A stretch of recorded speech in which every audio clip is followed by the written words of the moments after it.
individuals are subject to the notion that these rails aren't particularly safe. And it all comes back to the whole notion of how is Transport Canada inspecting and managing the safety of the rail system in Canada, Mr. Speaker.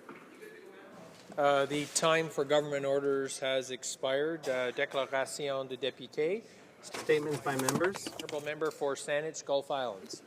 Thank you, Mr. Speaker. Today, March 31st, is the deadline for those nations ready to do so to table climate commitments with the UN Framework Convention on Climate Change in advance of COP21.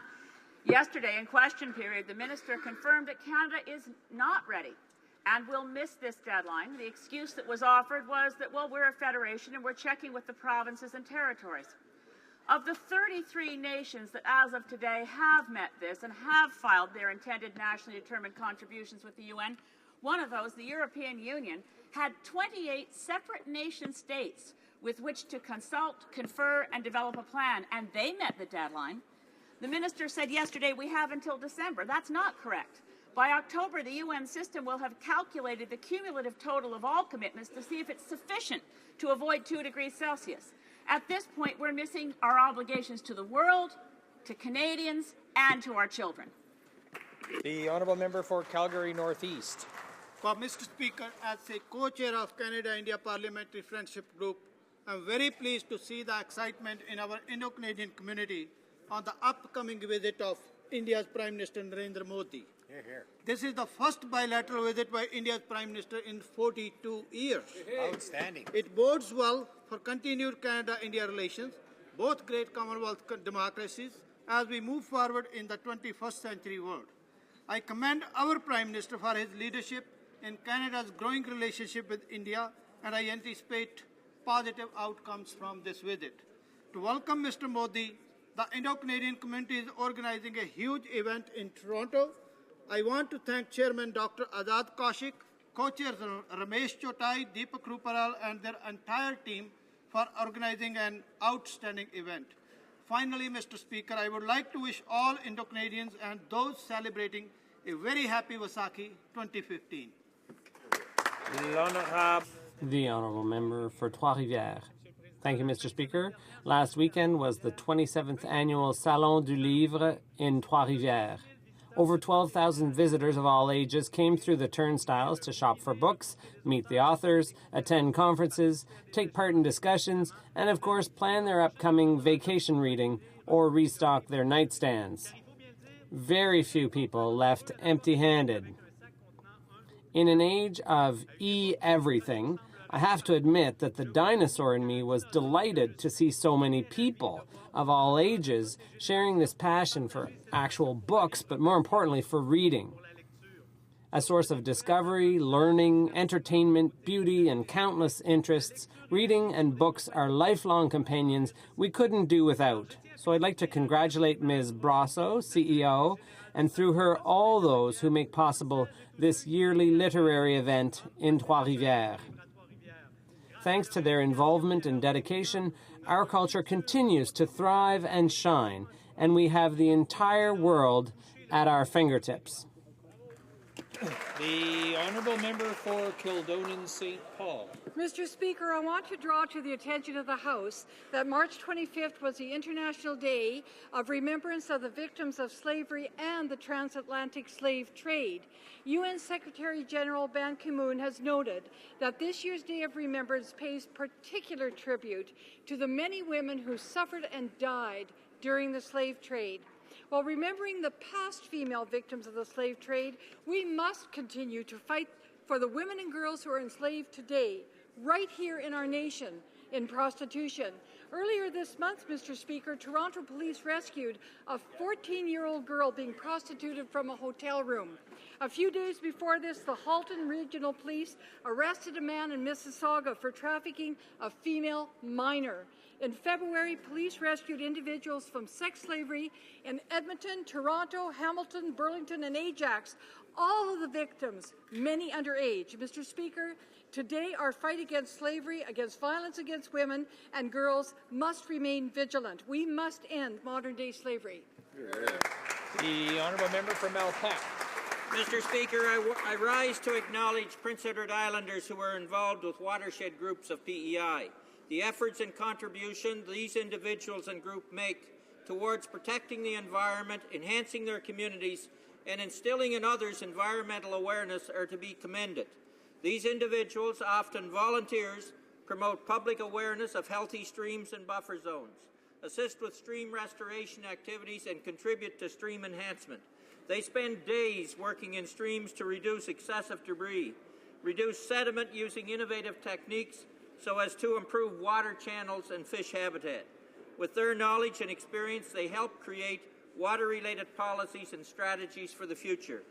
All efforts for watershed protection and enhancement take time and commitment. I commend those islanders who support their local watershed group and contribute in so many ways to improve our brooks and streams and our environment. Our thanks for their hard work and dedication. The honourable member for North Vancouver. Mr. Speaker, I rise today to honour the lives of two decorated veterans from my riding who recently passed away. Frank Zantolis was only 19 when he enlisted in our armed forces, and he was one of 14,000 Canadians who stormed Juno Beach on D-Day. For his efforts during World War II, he was awarded medals for his service in England, Italy, France, and Germany. Most recently, he received the French Legion of Honor, the highest decoration that can be given by France, which I presented to his family this past Sunday at his celebration of life that was held at North Vancouver's Royal Canadian Legion 118. The other veteran is Harold Finnegan, who joined the Canadian Army Special Forces in 1950 and served in the Korean War. He will be remembered for a career that spanned over 20 years throughout Southeast Asia and Europe. He remained dedicated to the North Vancouver Korean Veterans Association and the Royal Canadian Legion right up until his death. These men exemplify the spirit and bravery of all of Canada's men and women in uniform, and their contributions to our great nation will not be forgotten. May they rest in peace.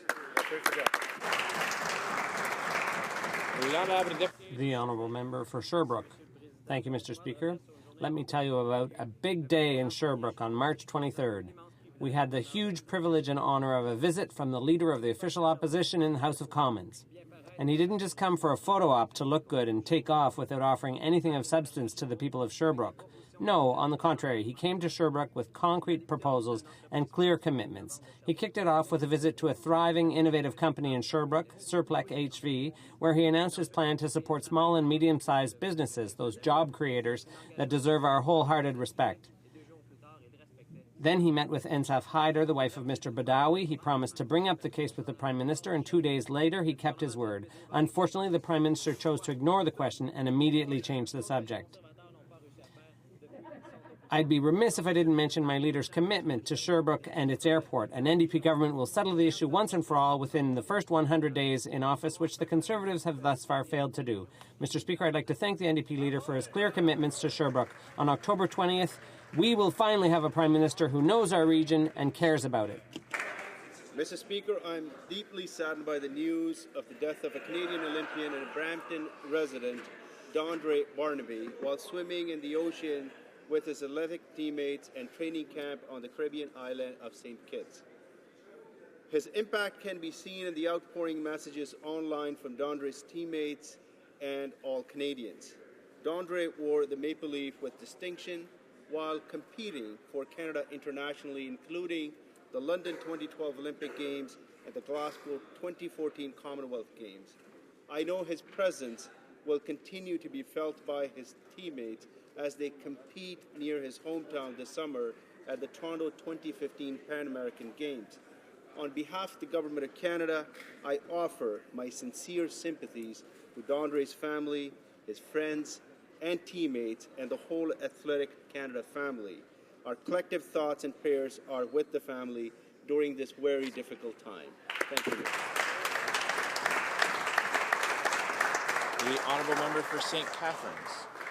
Mr. Speaker, this year Parkinson's Society Canada will be celebrating its 50th anniversary of putting Parkinson's issues on the map, a milestone for which I offer congratulations. April 1st will mark the beginning of Parkinson's Awareness Month, a month-long celebration to recognize members of the Parkinson's community across Canada. The need of men and women affected by this disease are extensive. And in Niagara, Mr. Speaker, we have Canada's only Parkinson's clinic funded entirely through private donations. I've had the opportunity to work extensively with former NHLer Steve Ludzik, who suffers from Parkinson's himself, to help develop and build the Hotel du Shaver Clinic into one of Canada's preeminent Parkinson's clinics. In partnership with the United Way, this clinic serves so many, Mr. Speaker, because it is a disease that impacts so many. Mr. Speaker, I would just ask all of the members in Parliament, all of us to take the opportunity to recognize Parkinson's Month, the month of April, as a significant milestone, an important aspect of why we should be paying attention to those who suffer from the disease. The honourable member for Winnipeg Centre. Mr. Speaker, at midnight tonight, federal funding will end for a program called Circles of Support and Accountability, designed to prevent the most dangerous high-risk sex offenders from repeating their crimes. Based on the principles of restorative justice, 16 circles of support across the country involve over 700 trained volunteers, each circle consisting of a group of 5 to 7 volunteers who support and hold accountable a sex offender who is returning to the community after serving their full sentence. The results speak for themselves. No fewer than 4 independent studies have found that the program dramatically improves public safety and saves money. This is a successful made-in-Canada model that has been copied around the world. Last May, the Minister of Public Safety intervened and restored funding to the program so that it could continue its important work. I urge the Minister to intervene again and support the many community members who are volunteering their time to enhance public safety, promote rehabilitation, and prevent released sex offenders from reoffending. Mr. Speaker, without this support, the risk of further victimization will be greater and public safety will be compromised. The honourable member for Sault Ste. Marie. Mr. Speaker, as part of our responsibility to those who sacrificed, our government places the highest priority on making sure veterans and their families have the support and services they need when they need it. Yesterday, our Conservative government announced the critical injury benefit, which would provide a $70,000 tax-free award for Canadian Armed Forces members and veterans who endure sudden and severe injury or illness while in the line of duty. This benefit is in recognition of the immediate stress and hardship endured by our brave men and women in uniform. I'm immensely proud of the leadership of our Prime Minister and the Minister of Veterans Affairs, who are ensuring that Canadian veterans and their families are treated with the care, compassion, and respect they so deserve. Thank you, Mr. Speaker. The honourable member for Drummond.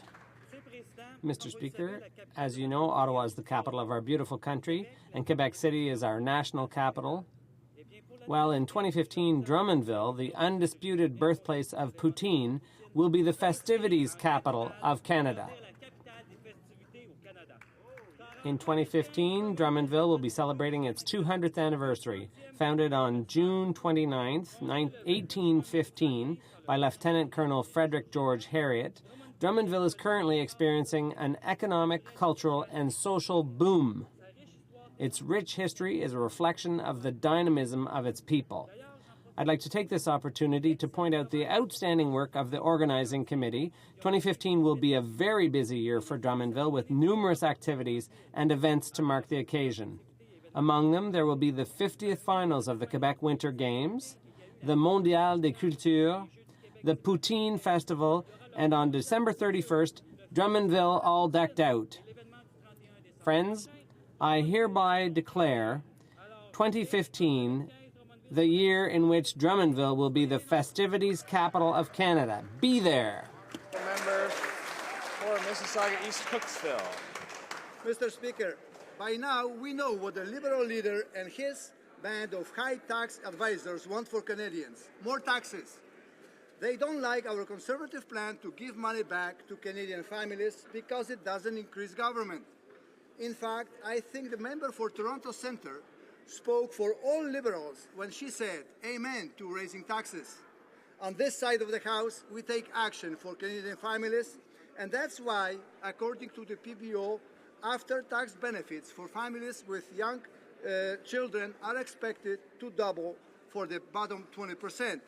When our government introduced the Universal Child Care Benefit in 2006, total federal spending on child care almost quadrupled when compared to the abysmal effort to the Liberals. Canadian families can trust our government to do what's best and give money back to real child care experts. Their names are Mom and Dad. Thank you, Mr. Speaker. For St. Paul's.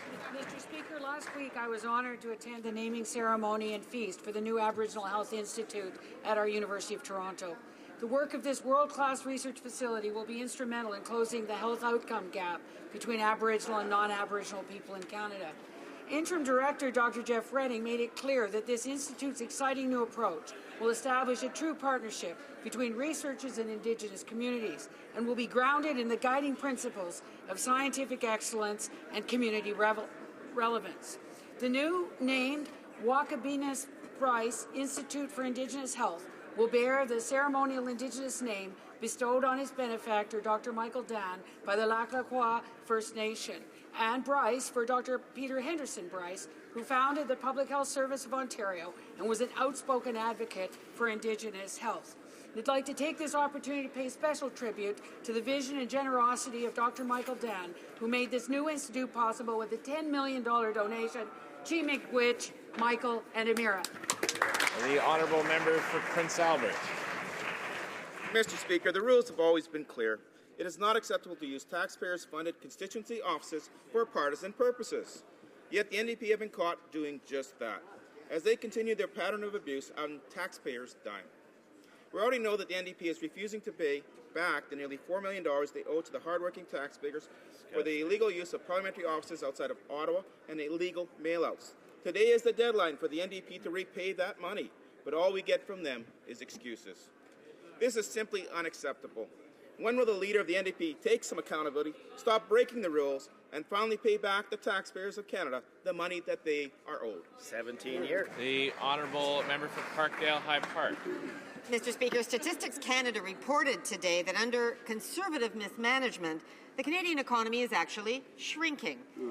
But Canadian families didn't need StatsCan to tell them that they're working harder than ever but still struggling to make ends meet. Rising childcare costs are putting the squeeze on families, and the Conservatives have broken their promise to create any new childcare spaces. Now a report from the Parliamentary Budget Officer confirms that their plan is entirely insufficient to help families struggling to afford childcare. Meanwhile, they plan to take billions from the middle class and give it to the wealthy few through their unfair income-splitting scheme. Canadians deserve better, Mr. Speaker. That's why the NDP has an affordable childcare plan that will create quality childcare spaces for just $15 a day. We look forward to delivering the real help Canadian families need when we form the first NDP government later this year.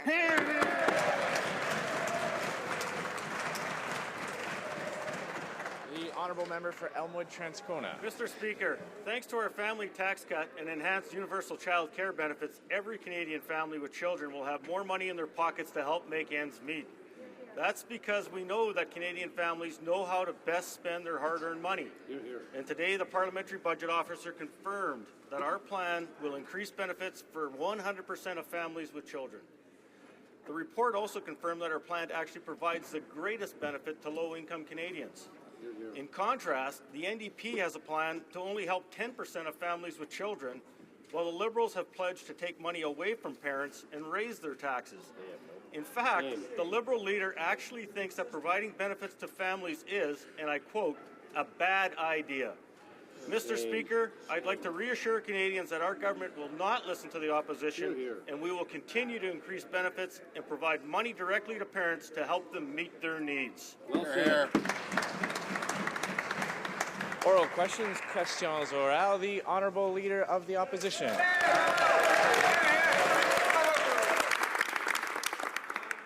Mr. Speaker, new GDP numbers out from Statistics Canada today show that the Canadian economy is again losing ground. GDP has been flat for over the last 3 months, but now it's actually starting to fall. The Governor of the Bank of Canada is warning of, quote, atrocious GDP numbers when the full first quarter results are released in a couple of months. Governor Poloz is calling for immediate action to boost the economy and create jobs. Where's the budget? The Right Honourable Prime Minister. Mr. Speaker, Speaker, just to look at all of the facts. The fact is, of course, the Canadian economy has grown over the past year, and the Bank of Canada and all other experts predict it will grow in the year to come. Obviously, Mr. Speaker, we're all aware that there are negative impacts on the Canadian economy in the short run due to the fall of global oil prices. Mr. Speaker, that's why we think it's more important now than ever to make sure that we have more money in people's pockets. That's why we've cut taxes and provided benefits to every single Canadian family. Legislation which is before Parliament right now. I encourage all members to support. The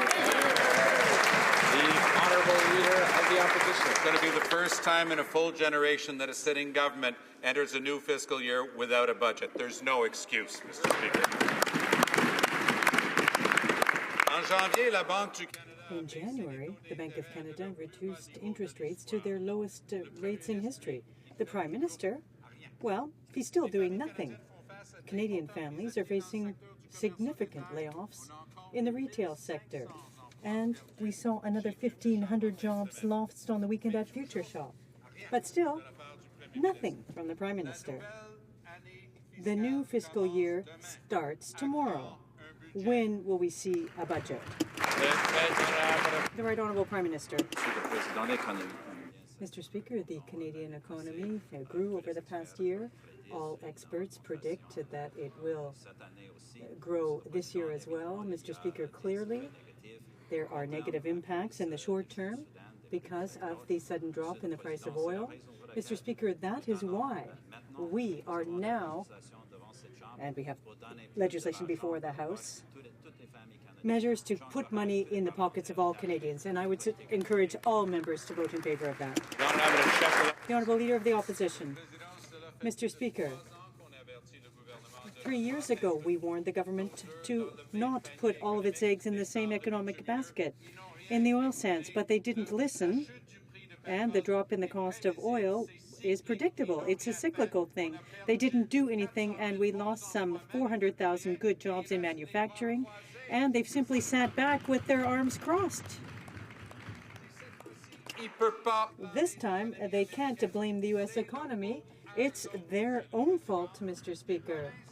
The provinces are currently doing their jobs, getting the budgets out. When will we see a federal budget? The Right Honourable Prime Minister. We are continuing our economic action plan, and I will be announcing measures to help exports. Yesterday, I was in Ontario, where Honda announced that it intends to export Canadian products internationally to Europe. Our free trade policies, Mr. Speaker, are working. The difficulties caused because of the loss in oil sands prices are not reasons or don't constitute a reason to increase taxes as the NDP is proposing. Mr. Speaker, it's time to put more money in the pockets of Canadian families. Mr. Speaker, they've remained there with their arms crossed. It's an economic inaction plan that we're seeing from this government, Mr. Speaker. The Parliamentary Budget Office has revealed devastating details about the Conservatives' bogus childcare policy. Under the Prime Minister's scheme, families with older kids or kids who aren't even in childcare actually get more benefits than families with kids who are in childcare. That's the Parliamentary Budget Office's conclusion. Now, the Prime Minister promised to create exactly 125,000 spaces. Why has he delivered none? The Right Honourable Prime Minister. Well, Mr. Speaker, what the NDP will never understand is the vagaries of the economy are no reason to start raising taxes on people. That does nothing but kill jobs, and on this side of the House, we're in the business of creating jobs.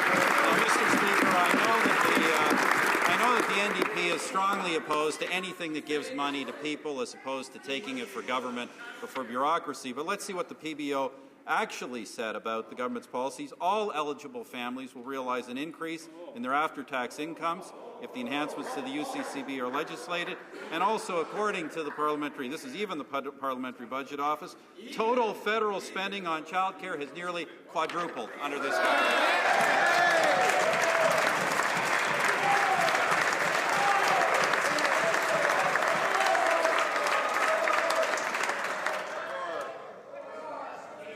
Order. Order, the Honourable Leader of the Opposition. Thank you, Mr. Speaker. Here's something that isn't a vagary. With the NDP, quality, affordable, $15 a day childcare is one election away.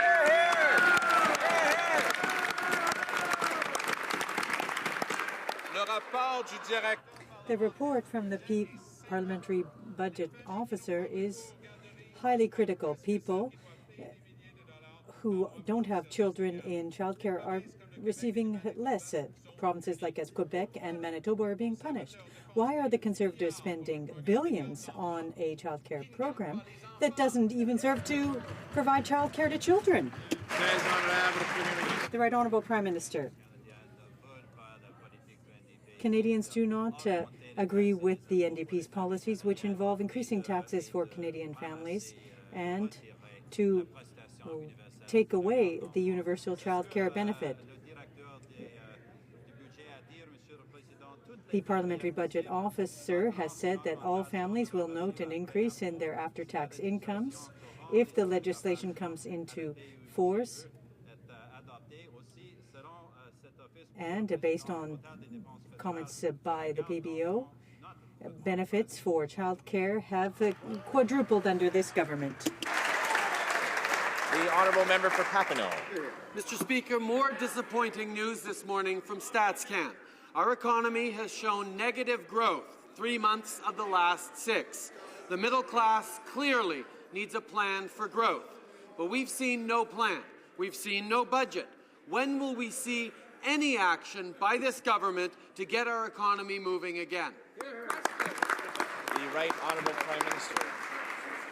Well, in fact, Mr. Speaker, I've announced recently a range of economic actions, including not just assistance to exporters, additional federal money into infrastructure, tax credits for small business, incentives for people to undertake apprenticeships, the apprenticeship loan program, small business financing, and many other actions, Mr. Speaker. What the Leader of the Liberal Party does not understand is Canadians don't think you respond to a fall in oil prices by hiking taxes on the energy industry. They don't think you respond to that by imposing carbon taxes on Canadians, Mr. Speaker. You do it by what you do is put money in people's pockets. That's what we're doing. The Honourable Member for Papineau. Despite all those actions, the Bank of Canada governor is still saying our economic growth is atrocious. The government doesn't have a plan. They don't have a budget. The finance minister is completely missing in action. We know putting dollars in the pockets of the middle class grows the economy.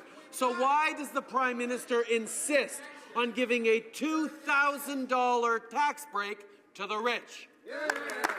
The Right Honourable Prime Minister. Once again, Mr. Speaker, the Canadian economy has grown over the past year, and all experts, including the Bank of Canada, anticipate it will grow over this year, notwithstanding the immediate impacts of energy prices, Mr. Speaker. But if the Leader of the Liberal Party really wants to put money into the pockets of middle-class Canadians, he has legislation before this Parliament that does that benefits every single middle class, in fact, every single Canadian family in this country, Mr. Speaker. But, of course, the Liberal Party is wedded to tax hikes, wedded to deficits, wedded to killing jobs, Mr. Speaker. Our politics are very different. The Honourable Member for Papineau. Mr. Speaker, today we've learned that the Canadian economy is shrinking. Hardly surprising, since the Minister of Finance is MIA, the budget's been delayed, and the Prime Minister has decided to give money to the rich instead of taking action for the middle class. When will the government finally create a responsible plan for economic growth? Right Honourable Prime Minister. Mr. Speaker, we're not going to hike taxes on the energy industry because of drop in oil prices, nor are we going to put on a carbon tax. Those are opposition policies on this side of the House, Mr. Speaker. We are giving all Canadian families tax breaks. Benefits are increasing for all Canadian families. And I would encourage the Liberal Party to change its philosophy and to vote in favour of these benefits, which will put money into the pockets of Canadians.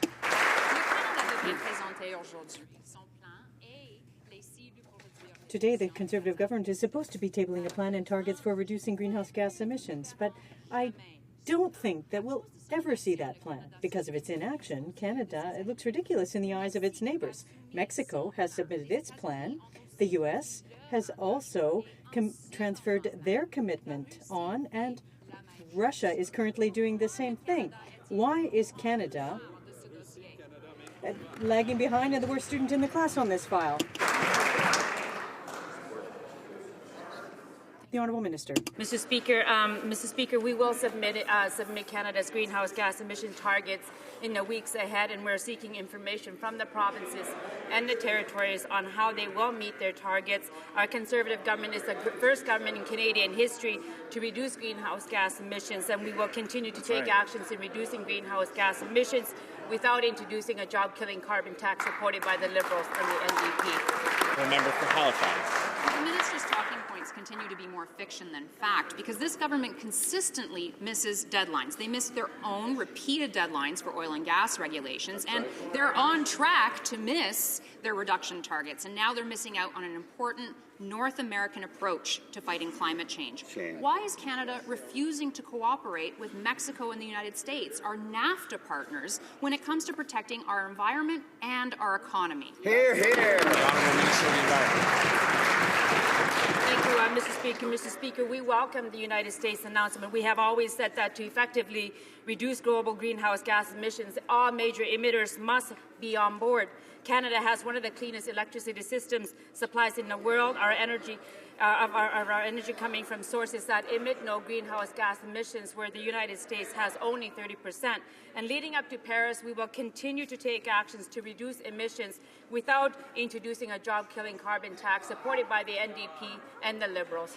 Member for Halifax. Come on, Mr. Speaker. The government is not only missing in action, they are missing the point. Not only is climate change a threat to our health, our environment, our economy, it is an economic opportunity that's waiting for us. A study by the New Climate Institute shows that the U.S. targets announced today will reduce the reliance on foreign oil, avoid 7,000 premature pollution deaths every year, and create 470,000 renewable energy jobs by 2030. So when exactly is this minister going to stop stalling and announce Canada's commitments? Hear, hear. The Honourable Minister of the Environment. Mr. Speaker, as I've stated, Canada will be submitting the greenhouse gas emissions targets in the weeks ahead. We are seeking information from the provinces as well as the territories on how they will meet their targets. Our Conservative government is the first government in Canadian history that has reduced greenhouse gas emissions in Canada, and we will continue to take actions without introducing a carbon tax proposed by the NDP and supported by the Liberals. The Honourable Member for Abitibi-Témiscamingue. The Conservatives aren't just missing their emissions targets, they're also missing deadlines, Mr. Speaker. Today is the first anniversary of the end of the health accords that were signed in 2004. And instead of sitting down with the provinces to negotiate a new agreement to improve our health system, the government instead decided to deprive the provinces of $36 billion in transfers. Why did the minister not even attempt to sit down with the provinces to try to renew the agreements? Honourable Parliamentary Secretary. Mr. Speaker, our government is transferring the highest healthcare dollars in Canadian history. By the end of this decade, the transfers will be $40 billion per year, and we have committed to year after year increases. Mr. Speaker, our government has made an amazing progress in terms of these healthcare transfers. The Honourable Member for Victoria. The reality is that federal leadership has never been so badly needed, and yet this government has totally abandoned the field. Mr. Speaker, today marks the sad anniversary of this government's total abandonment of health accords. They failed to work with the provinces and territories to address the real challenges faced by our cherished public health care system. They failed to act on home care. They failed to act on the high cost of prescription drugs. Why are they refusing to renew our health accords? Why are they undermining our health care system? The Honourable Prime Secretary of the Minister of Health. Mr. Speaker, since 2010, our increases to the provinces are more than double what the provinces are actually increasing their expenditures by. That's right. What we also need to make note of is it's not just money that's going to make a difference to the system, it's innovation, and we have worked very well with the provinces around innovation. And I'd like to quote from Brad Wall.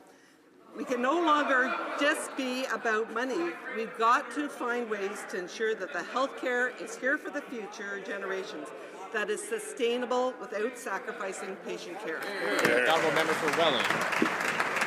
Mr. Speaker, in 2008, 22 Canadians died of listeria, and that was from unsafe meat.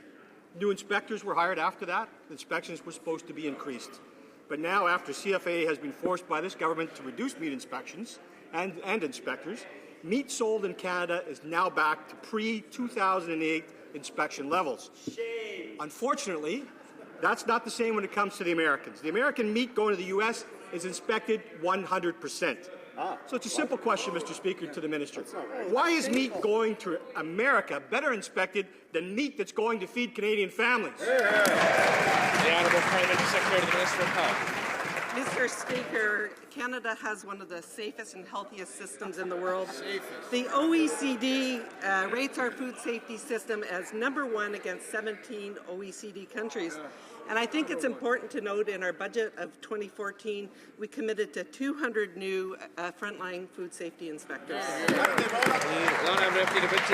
Honourable Member for Berthier-Masquinongé.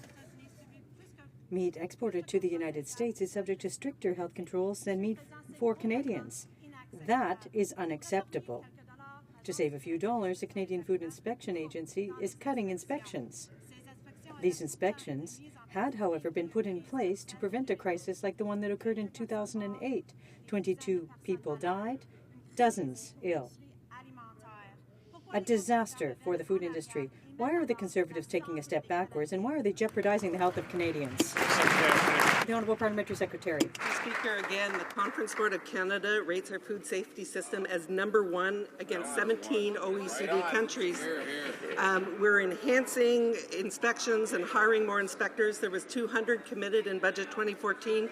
Some of the additional things we've done is we've brought in tougher penalties, we've enhanced controls on E. coli, and we have new meat labeling requirements. So we are certainly making great progress in this area. The Honourable Member for La Pointe de l'Île. The report of the Information Commissioner has confirmed what the NDP has been saying for years. The access to information system is outdated and ineffective. The Conservatives campaigned on transparency and accountability, but once they took power, they voted against the NDP bill C-567 that would have given the Commissioner the tools necessary to expose government corruption. Will the Conservatives finally listen to the Commissioner and the NDP and strengthen the Access to Information Act? The Honourable Minister. Well, thank you, Mr. Speaker. I'd like to thank the Commissioner for her report.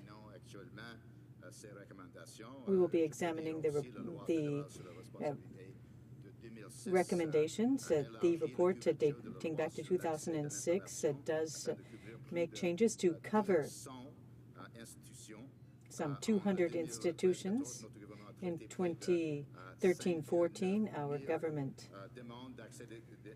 provided information under hundreds of thousands of requests, and that represents a 9% increase. Mr. Speaker, the Information Commissioner's report is a damning indictment of this government's culture of secrecy. No wonder the Treasury Board President is starving her of her basic funds. She's warned that under this government, the Access to Information Act has, quote, become a shield against transparency and encourage a culture delay. She's outlined the pattern of interference and obstruction and secrecy. Do you remember back in 2006? Do you remember Prime Minister said he was going to open the doors, he was going to bring accountability, he was going to end the culture of secrecy? What happened to that Prime Minister that he fell so far off the rails to get such a dismal grade on accountability? The Honourable President of the Treasury. I'd like to provide the Honourable Member with actual information. In fact, since 2006, we have released more completed access to information requests than the Trudeau, Turner, Mulroney, Campbell, Chrétien, and Martin governments combined. The Honourable Member for York.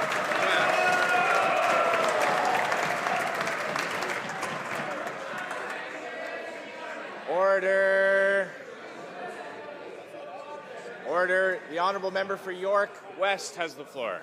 Mr. Speaker, despite Conservative bragging, Canada has again failed at job creation. But the minister says mounting job losses are all part of his master plan. While unemployed families struggling to pay their bills aren't buying this nonsense. 1,500 jobs lost at Future Shop, another 17,000 at Target, and now the worst retail sales slide in years is not a plan.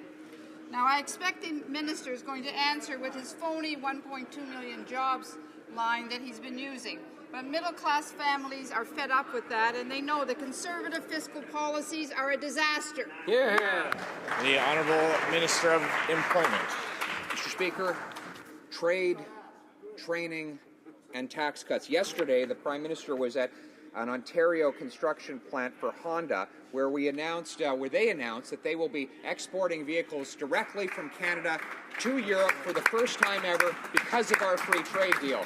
We're training people through more than 500,000 apprenticeship grants and shifting resources over to high-demand industries, and tax cuts, lower taxes so that businesses can afford to hire, families can afford to save, and consumers can afford to spend. That formula, trade, tax cuts, and training, has created 1.2 million net new jobs. The honourable member for Kings Hands. Speaker, there's over 2 million more Canadians in the jobs market actually looking for jobs. And Canada's economy not only shrank in January, it shrank 3 of the last 6 months. The Bank of Canada says we need, quote, considerable monetary stimulus to avoid falling back into recession. That's why the bank took action and lowered rates. But there's been no action from the Conservatives. Why has the Finance Minister spent the last 2 months in hiding, refusing to table a budget? When the Canadian economy flatlines, why is the Finance Minister missing in action? The Honourable Minister of Employment. Mr. Speaker, the best possible stimulus for our economy is to put thousands of dollars back in the pockets of everyday families with kids. And that's exactly what we did with our family tax cut and benefits, which will benefit 100% of families with kids by over $1,000 per family. The Liberals have announced they will vote against this money, that they will take it away, and that they will raise taxes on families. We know that will not only hurt the middle class, but it will kill thousands of jobs and send shockwaves through our community. That's what they would do. We won't let them. The honourable member for Kings Hands. Speaker, the Prime Minister says that he can't introduce a budget because of falling oil prices, but Alberta is more dependent on oil prices than Ottawa. But Alberta's Premier didn't make excuses. He tabled a budget last week. So if Jim Prentice can introduce a budget, why can't this Prime Minister? The Honourable the Honourable Minister of Employment. Desperate to have a budget that would raise taxes. I have an answer for them. We will never increase taxes. We will never bring forward their policy of higher taxes, more spending, and irresponsible debt. We know that would drive the economy into the ditch. That's why we have a low tax plan that has created 1.2 million net new jobs. 85% of them are full-time. 2/3 are in high-wage sectors. That's why millions of Canadians have had a phone call, Mr. Speaker, that said, congratulations, you got the job. Honourable member for Laurier Ste. Marie. Mr. Speaker, the humanitarian situation in Syria is extremely troubling. After 5 years of civil war, 220,000 people have been killed and millions more are now refugees. To strengthen humanitarian aid, the UN Secretary General is organizing a conference in Kuwait and is asking Canada for a larger contribution. But we've learned that the Minister for International Cooperation won't even be going. How can the Minister justify his absence, and will he meet the urgent call of the Secretary General? The Honourable Minister.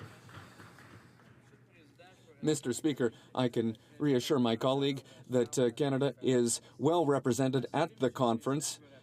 With Syria, Mr. Speaker, I will remind you that Canada has contributed to helping 16 million people get access to drinking water, and over 4 million Syrians get access to food, and we are offering assistance to 300,000 refugees in neighboring countries, Mr. Speaker.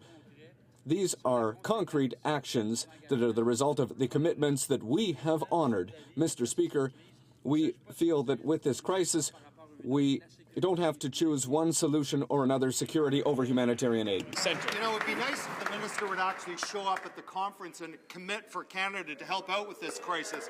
The UN says it needs $8.4 billion to help the over 11 million Syrians affected by this crisis, half of whom are women and children. It's the largest humanitarian appeal in UN history, Mr. Speaker. The U.S. has already pledged $500 million.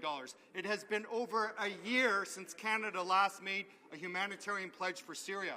Why has Canada not made a pledge at this conference? Why is it they can spend over $100 million for a bombing campaign and not pledge the same to save lives? The Honourable Minister of International Development. Mr. Speaker, we are already the 6th largest donor in Syria. Right. Mr. Speaker, I can tell my colleague that we pay what we pledged so far, and this is what the other partnering countries have to do. And Mr. Speaker, our government believes there is no either or in response to this crisis. We are participating in the military mission against ISIL and contributing to the humanitarian crisis. Security and humanitarian go hand in hand. And this is the way it works, Mr. Speaker. Member for Squamish, Well, Mr. Speaker, this is a government that never passes up a good chance to score cheap political points instead of taking on the hard work necessary to get things done. Right. That's right. When it comes to C-51, the Conservatives are still putting their efforts into ramming this bill through the House instead of listening to Canadians. Now they're refusing to adopt common-sense amendments that would address some of the worst elements of this dangerous bill. Mr. Speaker, Canadians should not be asked to trade away their freedoms because this government can't admit to its drafting mistakes. Will the minister do the right thing and withdraw Bill C-51? The Honourable Minister of Public Safety. Minister, I hope the member has listened to many witnesses, and here's one I would like him to pay attention to.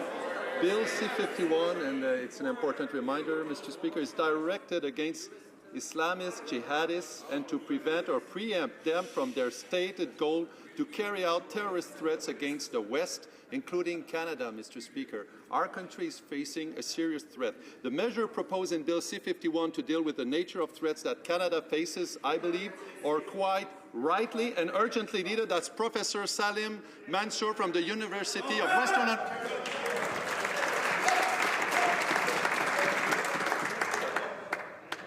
Honourable member for Alfred Belin. Thank you, Mr. Speaker.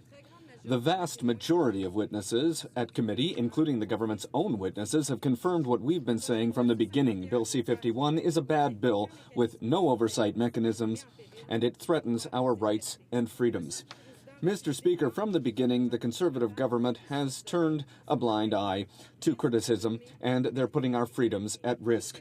Will the minister finally see the light and withdraw this bill? The Honourable Minister of Public Safety. Mr. Speaker, that would be a monumental mistake at a time when Canada is facing an international jihadist threat, Mr. Speaker. We have seen terrorist attacks, Mr. Speaker, in Paris, in Sydney, Australia, in Copenhagen, and we've seen them even here in this Parliament. And the NDP wants us to sit on our hands and let the terrorists take advantage of gaps in our system, Mr. Speaker. I can reassure Canadians that we will protect them and their rights. These are terrorists who are threatening us, and we will fight them. The Honourable Member for Northumberland, Quinte West. Speaker, yesterday the Minister of Defence was at CFB Trenton as the Royal Canadian Air Force accepted delivery of its 5th C-17 Globemaster aircraft. Wow. Under this government's watch, Canada is no longer dependent on the airlift capability of other countries. Can the Minister of National Defence update this House on how our C-17s are used for domestic and international missions? The Honourable Minister of National Defence.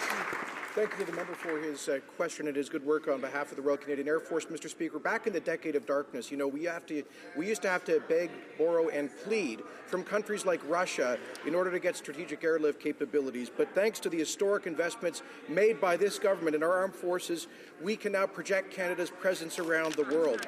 Indeed, I'm pleased to report that yesterday I received the 5th C-17 Globemaster, significantly increasing the flexibility and lifespan of this critical strong asset.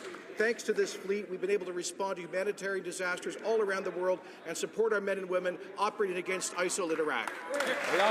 Honourable member for Saint-Lambert. Mr. Speaker, Conservative mismanagement of the temporary foreign worker program isn't getting any better. Tomorrow, an arbitrary deadline imposed by the Conservatives will force tens of thousands of temporary foreign workers to leave the country. While these vulnerable workers are taken advantage of by so-called immigration consultants who are looking to take these workers for every last penny, why won't the government work and do something to end this shameful situation? The Honourable Minister of Immigration. Mr. Speaker, our reform of the Temporary Foreign Workers Program has made more jobs available to Canadians, and it's working very well, Mr. Speaker. This has been welcomed across country by employers. There are more ways than ever to become a permanent resident, and the rules have been known for months. What hasn't been known is the position of the NDP, which wanted the reform to go quicker and now is in favor of keeping all temporary foreign workers in Canada. The honourable member for Newton North Delta. The Conservatives have made a complete mess of the temporary foreign worker program, leaving vulnerable workers paying the price. The Conservatives ignored all the warnings that their deadline was going to have unintended consequences. And now some consultants have taken advantage of desperate temporary foreign workers, bilking them of all their life savings while making false promises. What are the Conservatives going to do to fix this? How are they going to protect these vulnerable workers and make things right? The Honourable Minister of Citizenship and Immigration. Well, Mr. Speaker, if the honourable member has information about an immigration consultant who's broken the law, she or her constituents should give it to the Canadian Border Services Agency.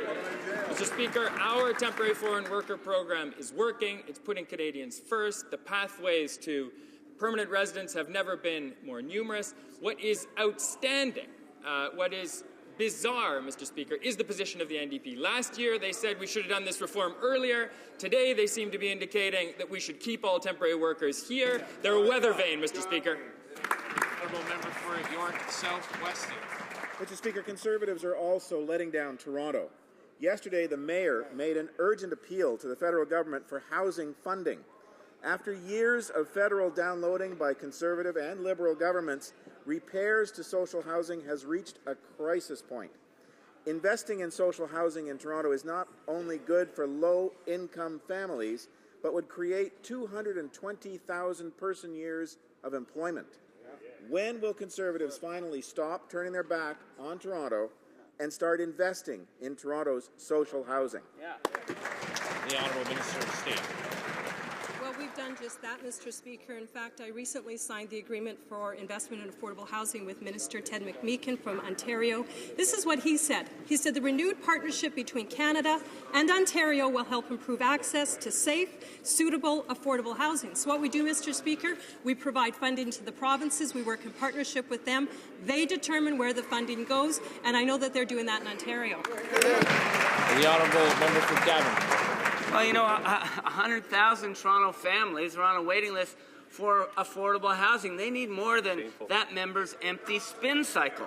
But, you know, the disrespect for Toronto doesn't end with that non-answer. A new report from Toronto City Hall shows that the federal government owes at least $4 million in lieu of property taxes, and that doesn't include the whopping bill for the Island Airport. You know, Mr. Speaker, people pay their fair share of property taxes, so why does the federal government think it can cheat Toronto out of millions of dollars? Why the ripoff? The Honourable Minister of Transport.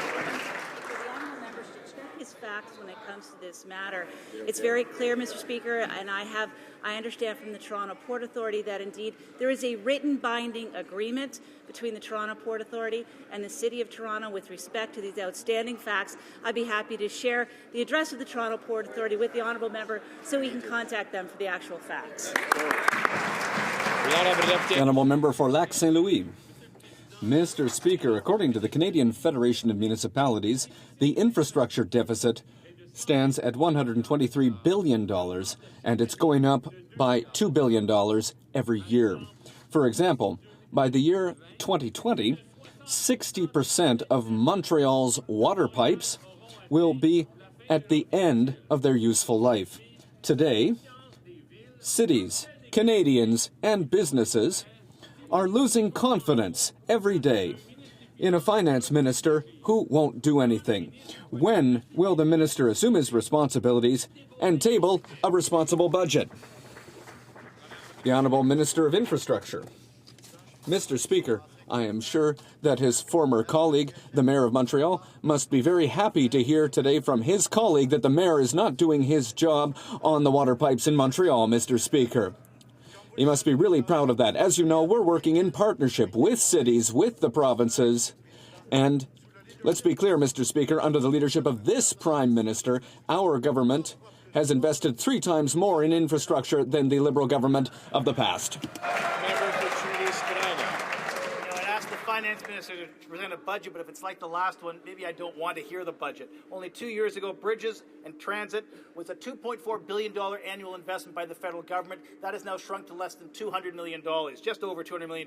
The Mayor of Vancouver has confirmed that his city received $0 from the new Building Canada Fund. It's unbelievable. The impact of this is absolutely obvious. Vancouver now has the worst gridlock in Canada, a direct result of this government's indifference. It's costing $1 billion a year. When will this government fund infrastructure? Where's the budget? The Honourable Minister of Infrastructure. Mr. Speaker, that's wrong. He knows it only for gas tax fund. Only gas tax fund, 2 times a year.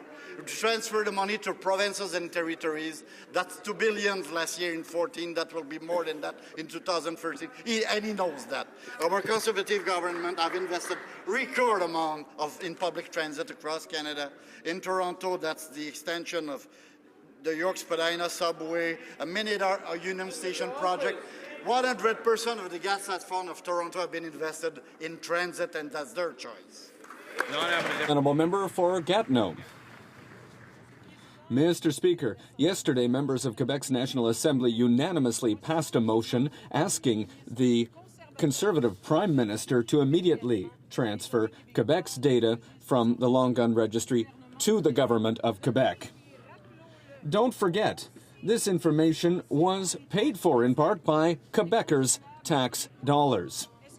Will the Conservative government finally listen to common sense and respect the unanimous will of the National Assembly and hand over Quebecers' information?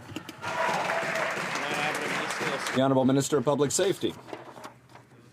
Mr. Speaker, I would like to confirm that we will respect the decision of the Supreme Court of Canada, and we believe that already enough taxpayers' money has been wasted on this inefficient, costly registry, and we share the point of view of the Quebec Federation of Trappers and Fishers, which feels that the Quebec registry, like the Canadian registry, would be useless and would not improve the safety of Canadians or the safety of police officers. The Honourable Member for Gatineau. Where there's a will, there's a way, Mr. Speaker, and that's what the Supreme Court said, Mr. Speaker. If they wanted to, they could, but the Conservatives remain blinded by ideology. Yesterday, 106 elected officials from across Quebec spoke with one voice to denounce the Conservatives' rush to destroy Quebec's registry data. That goes against the will of Quebec. They've been clear that this information is important to ensuring public safety. Will the Conservatives set stubborn ideology aside, listen to Quebecers, and give back the information that Quebec taxpayers paid for? Where is the open federalism promised by this Prime Minister? The Honourable Minister of Public Safety. Mr. Speaker, if my colleague and her party set ideology aside, they would support the measures that our government has put in place over the last 8 years, with minimum prison sentences of 3 to 5 years for those who possess an illegal weapon, Mr. Speaker. All of the measures that we have put in place, more severe sentences for those who commit violent crimes with firearms, Mr. Speaker, and we have tabled training measures. They should stand up and defend Canadian safety.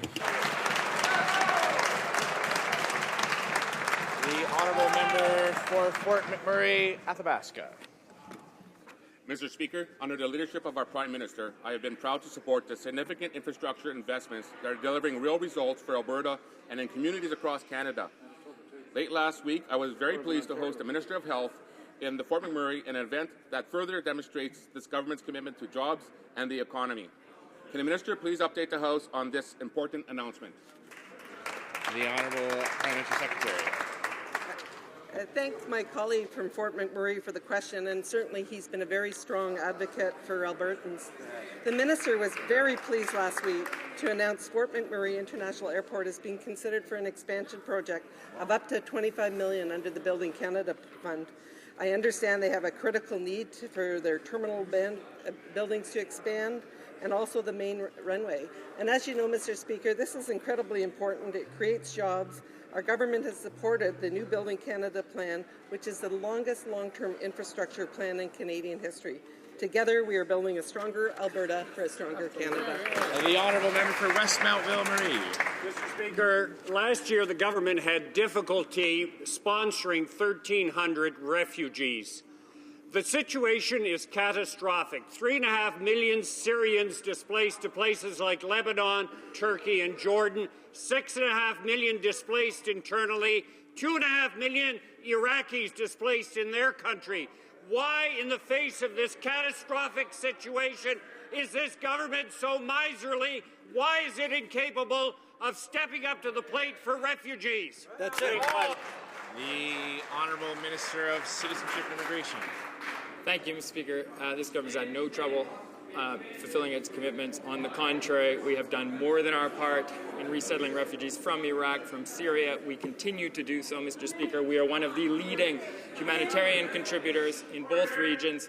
But, Mr. Speaker, we also recognize, unlike the parties opposite, that the source of this problem is Islamic terrorism. The source of this problem is the Islamic State, Mr. Speaker. It is that terrorist threat that has caused millions of people to be internally displaced, to have to leave the borders of their countries. They want to go home, and we, by our action with allies, want... Honourable Member for Shukudmili Fjord. Another business in my region has fallen victim to the economic slowdown. Plans to expand the Neobec mine in Saint-Honoré have been abandoned, leaving 70 well-paid employees out of work. Niobium is a rare and highly strategic metal, but once again Canada has missed an opportunity to develop a niche for this resource. The economy is faltering and we need the federal government more than ever. Will the minister finally do something to stimulate our mining sector and create good jobs for the good people of Saguenay-Lac-Saint-Jean? The Honourable Parliamentary Secretary to the Minister of Natural Resources. Mr. Speaker, mining is a global industry, and our government is committed to attracting investment, opening new markets, supporting innovation, improving regulatory effectiveness, and promoting corporate social responsibility. That's why we are continuing to take action to ensure the success of the extractive sector through the extension of the Mineral Exploration Tax Credit and the Canadian Exploration Expanses. Our government is proud that Canada has the lowest overall tax rate on new business investment in the G7. Thank you. The Honourable Member for Mississauga South. Mr. Speaker, today the Parliamentary Budget Officer released a report looking into the impact of our government's family tax cut and enhanced universal childcare benefit. Can the Minister of State for Social Development please update this House on the PBO's findings for our proposed changes and what our government has done to help parents meet their childcare needs? The Honourable Minister of State. Thanks to the member from Mississauga South for that question and for the great work she does on behalf of Canadian families. Mr. Speaker, today the PBO confirmed that 100% of families with children will benefit from our family tax cut and benefit package, regardless of their choice of childcare. According to the PBO, he said the introduction of the universal childcare benefit greatly increased the level of benefit to families. In fact, thanks to our Conservative government, total federal spending on childcare, he said, has nearly quadrupled. Mr. Speaker, while the opposition vote against the UCCB, we're going to keep putting money in the pockets of families. Thanks, Mr. Speaker. Honourable Member for Haute-Gaspésie, La Métis Matin, Matapedia. Mr. Speaker, in the 80s and 90s, the Eastern Quebec Forest Development Program saw 72 million trees planted in private forests. These trees are now 20 to 30 years old, and maintenance work is needed to preserve their value. But the federal government has announced no follow-up to that program. As we await the next budget, private forest landholders are looking for a helping hand to do the work needed to preserve the value of these forests. Will the government support them, or will they let this $100 million investment rot in the ground? The Honourable Parliamentary Secretary. Mr. Speaker, our government has provided unprecedented support for the forest sector. Our focus on innovation, energy efficiency, and expanding markets has demonstrated remarkable results. Wood exports to China have increased by 1,400% since 2007, and world-first products are being developed from coast to coast to coast. Unlike that member who voted against supporting the forest sector at every opportunity, we will continue to take action to create jobs and support forest-dependent communities. The honourable member for Haute-Gaspésie-Lamétis-Matane, Matapédia. Mr. Speaker, even though it might not seem like it, summer is coming quickly, and so is construction season. Today, municipalities need to plan the work they want to get done before next winter. Unfortunately, they don't know how much money they'll have because Ottawa still doesn't have an agreement with Quebec on the Building Canada Fund. Will the minister stop repeating that this is the largest and longest infrastructure plan in Canada's history and understand that municipalities won't get the money in time and they have no credible short-term plan? The Honourable Minister of Infrastructure. Mr. Speaker, the member should read the files and read the news. On June 25th last year, the Prime Minister was in my riding with Premier Couillard to announce the renewal of the historic agreement on gas tax with the Government of Quebec.